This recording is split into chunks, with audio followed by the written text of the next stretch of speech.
set Cosmo back 2 minutes. Redo! Not 2 seconds. Redo! Not 2 seconds. Redo! I said 2 minutes, not 2 seconds. Tinkleberg. Have you ever regretted doing something so small, but then you reflect back in the entire day and you've already wasted like 2 or 3 hours of thought, even though you're getting through what you're doing, you're still thinking about it and you just haven't stopped? I'm pretty judgmental about myself when it comes to this stuff. This is something I find myself doing a lot. Regretting things that are so small. You do something nice for somebody and then they get angry at you or stuff like that, and you end up regretting that you did something, but you don't even know what the cause was. One of the fondest memories I had with the Game Boy Advance, with my godbrother especially, was when he lent me Advance Wars and Fire Emblem.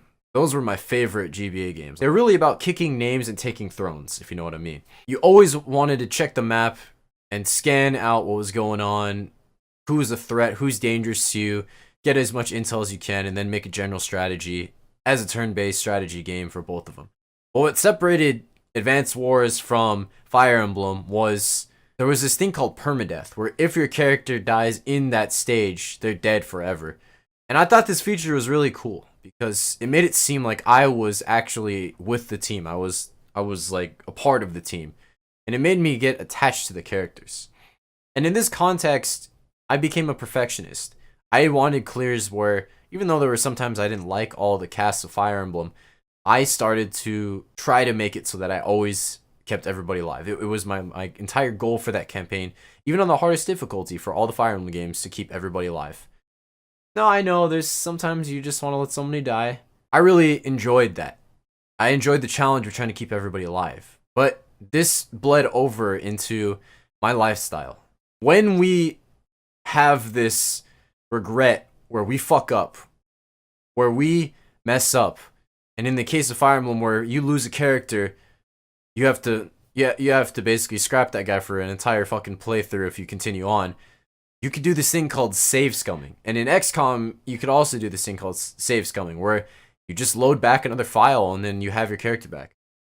But if you look at my playtime on Fire Emblem, you'll see that it's actually 100 hours listed, but 1,000 hours for the GBA version, because that was my first Fire Emblem game actually played. That's how much time I spent in that game. It was ridiculous. But in real life, this is a problem.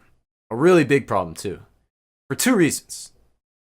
Number 1 is, if we take too long to think about our regrets, if we take too long to focus on what we could have done differently in an event that has already happened, we will lose that entire day. We will lose that entire moment. We will lose whatever it is that we are using that time to think will be dedicated to a moment that has already passed.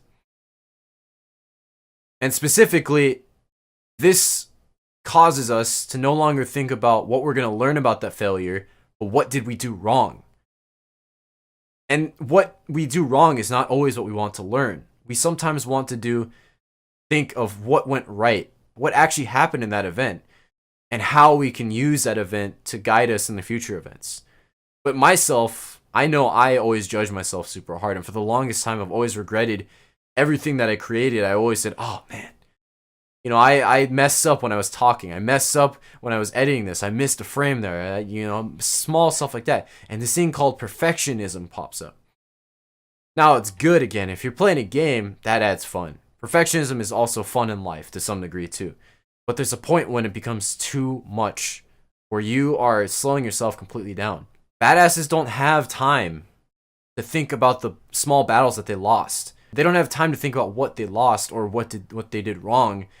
Instead, they're thinking about moving forwards. In my professional life, if I take too much time to reflect, too much time to think about what I did wrong on the previous projects, we're not going to start the next project. We're not going to start the next build. We're not even going to start the next fix of bugs. Nothing's going to get pushed. This is not to say you need to ignore what you did wrong, but more so that we need to focus more about moving forwards. There's no time for badasses like us to think that we have to stop, that we have to just stop all of our progress just to think about what we did wrong. And one thing this also causes us to do is fear failure. Failure is not there for us to just say, oh, we fucked up. Oh shit, we got a B plus in English in Asian cases. Oh fuck, we really fucked up on that test. We got a C. We're not gonna even be fucking holding our family name anymore in traditional Asian families. Luckily, I'm fake Chinese. But in that instance where we regret that, we are spending more time instead of moving forwards on that past moment. There's no point, no reason for us to focus on those small battles. Badasses are alive after they lose. We are those badasses. There's no reason for us to fret over these small things. There's no reason for us to think about what happened in the past. We need to move forwards. All of us do. In this challenge, for example, if I focus so much on, hey, I fucked up, whatever, then I'll be using that time to think about that fuck up instead of finishing the 5 tasks that I'm supposed to do in the day. And of course, this is my 6th task I assigned for myself of making these YouTube videos. So the whole point is to win the war and not the small battles. You can lose small battles as long as they don't define the war. We need to take our time, not so much on winning these small battles and trying to make sure that we're being perfect. We need to spend our time to make sure that we win the war. I hope that helps whoever's watching this to move forwards as well, as I am very regretful in my own thinking. I hope this message helps in general. And I'm curious to know, what have you been regretting? I have more things in stock. I'm working on a big project right now for my YouTube. It relates to 75 Hard. It relates to my entire lifestyle. And I'm really looking forward to making this. So I know that there's a lot of footage I'm missing on all these videos. I know that I'm not putting everything I could, but I'm spending a lot of time for that right now. So some of these 75 Hard videos are going to not have my workout footage just for a few days. But if this has helped you in any way, please leave a comment, subscribe, like, hit that bell notification to know if you want to see more videos like this. And I look forward to seeing you guys again for day 19 of 75 Hard. Thank you so much.